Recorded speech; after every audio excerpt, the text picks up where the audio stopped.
কুণাল ঘোষ তারা এসেছেন এই মুহূর্তে আপনার বরানগর পুরসভার কাউন্সিলর আপনার সঙ্গে রয়েছে। আপনি কি আপনার অবস্থানে অনড় রয়েছেন নাকি সিদ্ধান্ত কিছু পরিবর্তন করা হবে?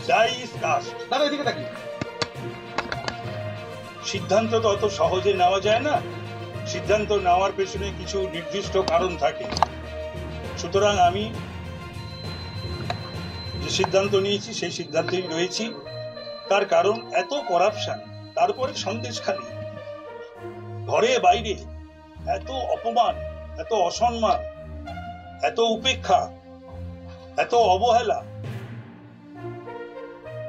এইগুলো আমাকে খুবই তাড়না দিয়েছে।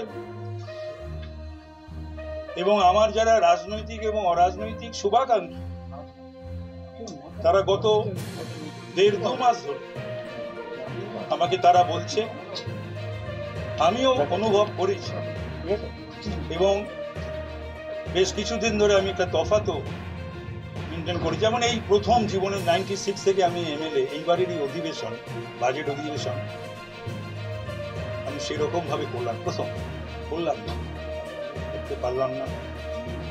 তো সুতরাং যে কোনো জিনিস কোনো মানুষ যদি করে তার মধ্যে স্বতঃস্ফূর্ততা থাকা উচিত, মনের থেকে।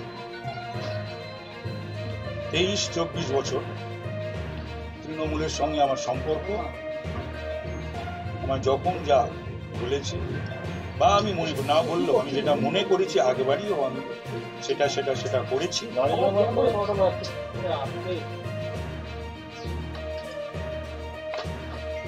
কিন্তু আমার বাড়িতে একটি ঘটনা ঘটে যায় 12ই জানুয়ারি, সেটাও একটা বিষয়, যদিও মুখ্য বিষয় দুর্নীতি এবং সন্দেশখালী। তার পরের বিষয় আমার বাড়িতে ইডি অভিযান। আজকে 52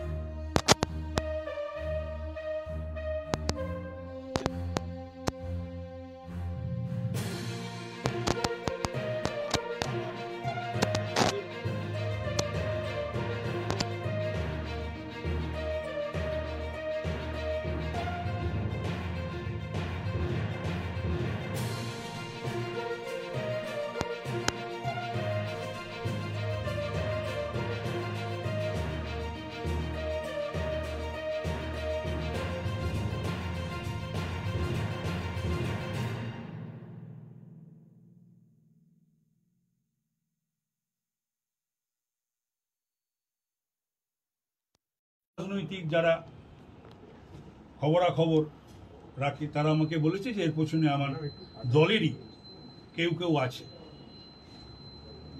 তো সুতরাং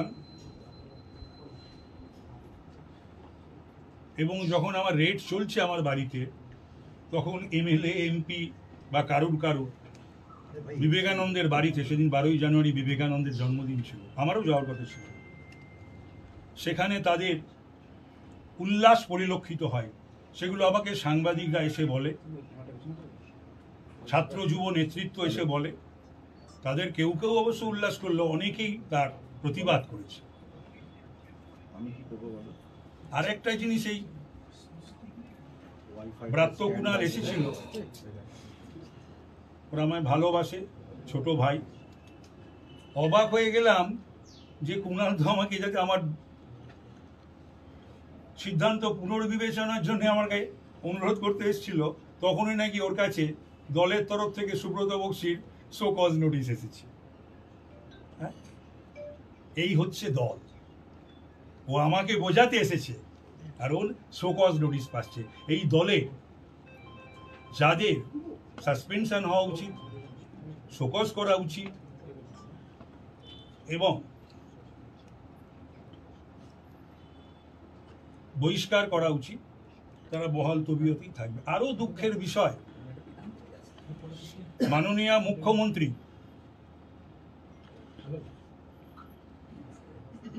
সেদিন অবশ্য বিধানসভায় আমি ছিলাম না শারীরিক কারণে, তিনি যখন বক্তৃতা দিলেন বিধানসভায়,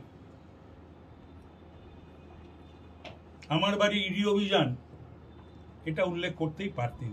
তিনি শেখ শাহজাহানকে ইডি টার্গেট করেছে সেটা বললেন। সব মিলিয়ে এগুলো আমি বড় আহত, আঘাতপ্রাপ্ত।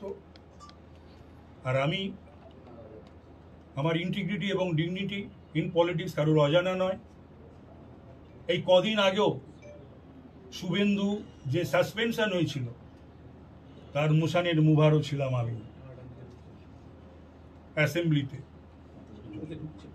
এই ললিত ঝা নিয়ে বিজেপির রাজ্য সভাপতি সাংসদ সুকান্ত মজুমদার যখন তারা করবেনি, প্রতিপক্ষ আমার বিরুদ্ধে 100 বার করবে, কিন্তু নিজের দলের লোক যদি করে বা বলে সেটা বড় দুর্ভাগ্যের বিষয় হয়ে দাঁড়ায়।